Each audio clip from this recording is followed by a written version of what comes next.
విదేశీ సంస్థల కోసం భారతదేశంలో పనిచేస్తున్నాం అనుకోండి, అప్పుడు దానికి ఒక సిస్టమ్ ఉంటుంది. విదేశీ సంస్థలు ఏవైతే భారతదేశంలో పనిచేస్తున్నప్పుడు అక్కడి నుంచి అంటే మనం ఇక్కడ పనిచేసి పెట్టేసాక వాళ్ళకి పని జరిగిన తర్వాత వాళ్ళు మనకి డబ్బులు ఇస్తారు. ఆ డబ్బుల్ని వాళ్ళ డాలర్ల రూపంలో మన అకౌంట్లో వేస్తారు. దాన్ని రెమిటెన్స్ అంటారు. అంటే ఆ డబ్బులు మన అకౌంట్లో పడ్డాక మనం దాన్ని రెమిటెన్స్ అని చెప్పి మెసేజ్ వస్తుంది. దాన్ని బ్యాంకు వాళ్ళకి చెప్తే దాన్ని మన రూపాయల్లో కన్వర్ట్ చేస్తారు. ఇది సహజ సిద్ధమైన ప్రొసీజర్. అలాగే యూట్యూబర్లకైనా గూగుల్ అయినా ఇట్లాంటి వాటిటన్నిటికి కూడా ఇట్లాగే రెమిటెన్స్ వస్తుంది. ఈ మధ్యకాలంలో ఈ యూట్యూబ్లు డిజిటల్ ప్లాట్ఫామ్లు ఇవన్నీ వచ్చాక ఈ రెమిటెన్సుల సంఖ్య భారీగా పెరిగింది. అదివరకైతే కనుక ఈ సాఫ్ట్వేర్ కంపెనీలు ఇట్లాంటి వాళ్ళకే ఈ రెమిటెన్సులు ఉండేది. ఇప్పుడు ఇవి భారీగా పెరగడం వలన భారతదేశంలో ఒక 2023-24లోనే $118.7 బిలియన్ రెమిటెన్సెస్ వచ్చినాయట. $118.7 బిలియన్.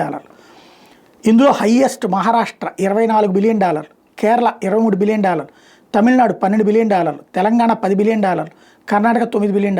ఈవెన్ అక్కడ ఉన్నటువంటి ఇక్కడోళ్ళు అందరూ ఉద్యోగులు అక్కడికి వెళ్ళి అంటే ఇక్కడోళ్ళ పిల్లలు అక్కడికి వెళ్ళి పనిచేస్తుంటారు కదా, వాళ్ళు డబ్బులు పంపించినా కూడా దాన్ని రెమిటెన్సే అంటారన్నమాట.